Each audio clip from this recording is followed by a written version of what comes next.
Thanks for joining us from our studios in Israel. I'm Aaron Porras, here with ILTV's Morning Briefing. Hurricane Irma continues its deadly rampage across the state of Florida after claiming at least 26 deaths and triggering one of the biggest evacuations in American history. Israel has just dispatched a rescue team to South Florida to help provide life-saving aid to the millions left without power and water. Irma is the 7th strongest storm to ever make landfall on United States soil and comes a mere month after Hurricane Harvey ravaged Texas and the Gulf Coast, making this the first year on record that 2 Category 4 or above hurricanes hit the country. Irma was a Category 5 record when it hit Cuba and made landfall in South Florida over the weekend. President Trump declared a state of emergency ahead of the storm, which has now left nearly 4 million Floridians without power. Major flooding, storm surges, and even tornadoes have devastated the Panhandle, even as Irma has now weakened to a Category 1 storm. But the storm shows little signs of slowing down. It's now heading for North Florida and then into Georgia. Prime Minister Netanyahu and his wife Sarah have just left Israel for a 10-day tour of Latin America, the first ever for a sitting Israeli prime minister. Though this may be an historic trip, many are questioning the timing as corruption scandals continue to mount against the prime minister and criminal indictments have just been filed against his wife Sarah. The Netanyahu spoke with reporters just before their flight took off, with Sarah thanking those supporting her during this controversial time. For the prime minister, this mission to Latin America holds promising new relations with Argentina, Colombia, and Mexico, which was just hit with a deadly earthquake. But perhaps one of the biggest items on his itinerary is a meeting with President Trump just ahead of the United Nations General Assembly, their first face-to-face since May. Rumor has it that Trump will also be meeting with Palestinian Authority President Mahmoud Abbas at the event as well, in hopes of pushing ahead with landing the ultimate deal for Middle East peace. Needless to say, these will be a very busy 10 days.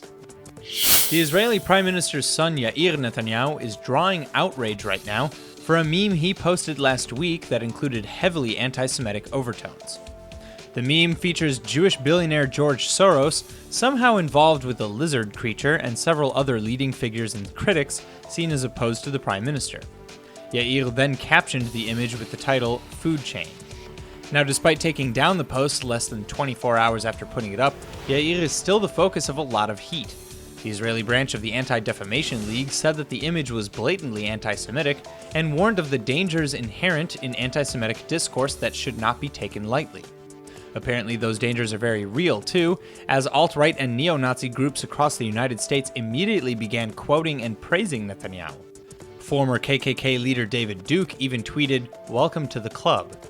So, despite all the allegations and investigations his family is involved with, Yair's social media presence still takes all the focus, a fact that Labour Party Chairman Avi Gabay described perfectly, saying that it was a very sad day for Israel and the Jewish people when the Prime Minister's son posts a cartoon that the leader of the KKK can endorse. Apparently oblivious to the laws of the Palestinian Authority against normalization with Israelis, LIKUD Knesset member Yehuda Glick has just gotten his good friend into a lot of trouble in the Palestinian Authority. Last week, Glick, who is a resident of the Otniel settlement just south of Hebron, posted some selfies with the Palestinian Arab family that was hosting him for the holiday of Eid al-Adha. In his post to Twitter, Glick included pictures of his host, writing "Happy Eid from the home of my friend Mohammed Jabir in Hebron. God willing, we'll all live here in peace. Happy holidays." Well, that message proved too much for authorities and citizens of the West Bank alike, as several of Jabir's family members disassociated from him following that upload, and then the Palestinian Authority arrested him. Although originally reporting that it was unclear what Jabir was being charged with, Palestinian Authority intelligence later confirmed it was for hosting the Likud Knesset member Glick. Glick has been a longtime proponent of equal religious rights at the Temple Mount and peaceful coexistence in the West Bank where he himself resides. It looks like the Palestinian Authority does not share that dream. Although the Prime Minister is at the center of at least 2 corruption scandals with criminal indictments pending, his public approval ratings have never been higher.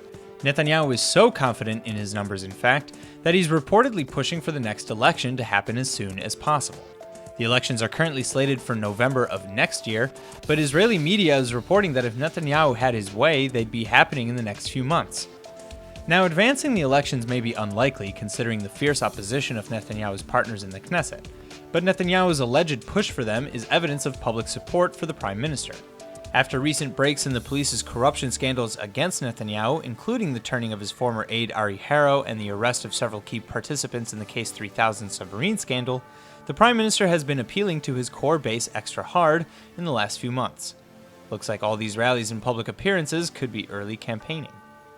That's all for now. I'm Aaron Porras, and see you later with our main daily broadcast from Israel at 2 p.m. Eastern Time.